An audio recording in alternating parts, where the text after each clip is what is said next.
Hello there.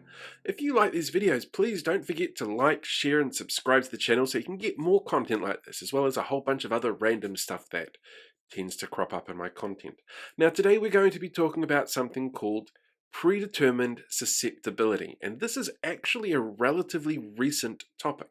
Now, as you're probably aware, there's been a fair bit of research done into what makes somebody more susceptible into believing and spreading misinformation. And the latest research, and by latest I mean it came out last week, has given us our clearest picture yet as to what some of these sort of predetermined elements are that make somebody more susceptible to going out, believing and spreading misinformation. And the thing that'll probably not surprise you here is that a lot of it comes down to those boomers who don't know how to Facebook. But it is a hell of a lot more complicated than that. So let's do some digging. When it comes down to the kind of stuff that people are going to believe, there's actually two really big factors that come into play. The first is how susceptible they are to believing misinformation and disinformation, and a lot of research has recently been done into that for, I don't know, let's call it obvious reasons. The other is the type of social media platforms that they're on. So let's split this into two and look at the first part about the people who are actually susceptible to spreading misinformation and disinformation. And to do that, we need to take a quick look at that research that's just come out, because look how complicated this is.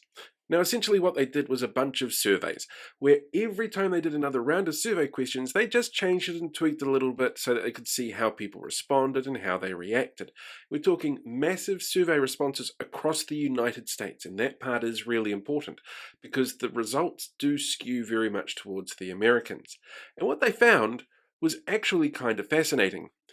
55 indicators out there. 55 fucking things of who is going to be more susceptible into believing misinformation and disinformation. But it gets a lot more strategic than just who's susceptible. Researchers identified 4 core versions of misinformation that people were susceptible to. So that was general misinformation, anti-vaccine rhetoric, information or misinformation about the transmission mode of the virus, as well as a belief that this is a bioterrorist attack of some sort. And there are some indicators that are specific just to those individuals. So for example, general misinformation tended to be something that people who had no insurance were a lot more susceptible to believing, whereas something like anti-vax rhetoric, one of their indicators were people who admitted that they have never actually looked up the official information on government or scientific websites around COVID-19. For transmission mode, it was actually people who are more likely to live in the suburbs than in the country or in urban areas. And for bioterrorism, Fox News, by a mile, was their biggest indicator as to whether or not somebody believed the release of COVID was one of those bioterrorist attacks that they scare everybody about. There were some common indicators, though, across all 4 of the different types of misinformation that they identified, and you're probably not going to be surprised much when you hear what they were.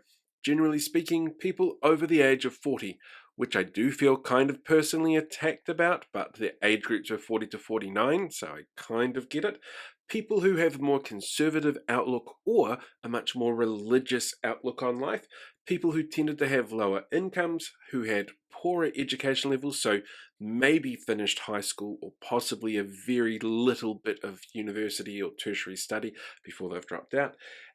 And the big one, social media as their main source of news because they don't trust mainstream media. Sound like anybody you know? Because it sounds like a few people I could think of off the top of my head. Now, the important thing to note here is that this American-based research backs up international research that was done earlier in the year as well, with a lot of the common elements appearing over and over on international studies, particularly around the age group, the access to social media as a news source, the conservative belief system or religious-based belief system, education levels as well was a big one. The big difference, though, with the international study was the trust levels in government. So in countries that tended to be a lot more high trust, like your Scandinavian countries, for example, they tended to have less spreading of misinformation and disinformation because the government was seen as a much more reliable, truthful source of information out to help people. Whereas other countries, like the US, that wasn't necessarily the case. It was used as a tool for politics to try and divide people. And we've seen that kind of rhetoric happen here as well, where a concerted effort to make sure that there was distrust in the government was put out there and very public. And since then, we've seen a decline in the trust model with the government and an increase in the spread of misinformation and disinformation. Really complicated. But that's only half of the issue. The other half is social media platforms themselves and how we use them. Because that meme of the old dude on Facebook sharing everything, let's call him Tremaine for whatever reason, an old racist dinosaur who has no idea what the fuck he's talking about, that's actually surprisingly accurate, but not necessarily for the reasons that you think. We tend to put social media in a great big umbrella term of social media, but each platform actually works differently to the other. So for example, on Facebook, you tend to have a lot more control over the information you see because you're friends with the people who are sharing that information. And then the algorithms kick in and go, you want more like the kind of stuff that your friends are putting out there. Whereas something like Twitter, which is much more of a town crier situation, you have a lot less control over the type of content that you're seeing come through, but you tend to follow people who have the same ideologies as yourself. Your education level comes into play as well around which port of social media you're going to be using. Generally speaking, people who have only just got a high school education or haven't finished a high school education tend to be on things like Facebook and Instagram, whereas people who have got higher levels of education tend to be on Twitter, Reddit, and LinkedIn. So you're automatically seeing very different things come through. On Facebook, you are less likely to see people push back on misinformation and disinformation because that's within your bubble that you've chosen to look at. Whereas on Twitter, with its town crier style of information sharing, you're tending to see a lot more pushback come through on it. Up until recently, that is. Something changed there, God knows what. It's a bit of a trash fire. But there are other elements that also come into play, like the fact that women tend to be more susceptible to framing around misinformation that's positive. So if we look at the local body elections recently, where we had Voices for Freedom as one organisation doing what it could to get its members elected, they framed that as us going out to fix the problems with this country. Look what we can do together. Whereas men tend to react more to framing around fear and anxiety, which was a lot more of the groundswell type of, look what the government is doing to us, they're going to ruin your lives. And race definitely comes into play with this as well.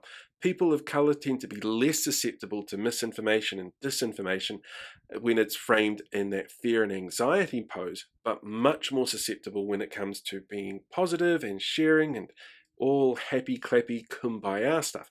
Whereas white people tend to react more to the fear and anxiety side of framing. So these elements all come in together and work with that first part of this video about the types of people who are susceptible to these things to create a perfect storm of misinformation and disinformation that gets spread without people realizing that they're doing it, without people realizing that they are the target audience for this. That's really kind of scary because the only real way to get around that is to realize that you're stuck in the system or that you are part of the more susceptible audience here that might, just might, be getting targeted by these organizations who want to spread misinformation and disinformation for whatever reason. Which is really frustrating.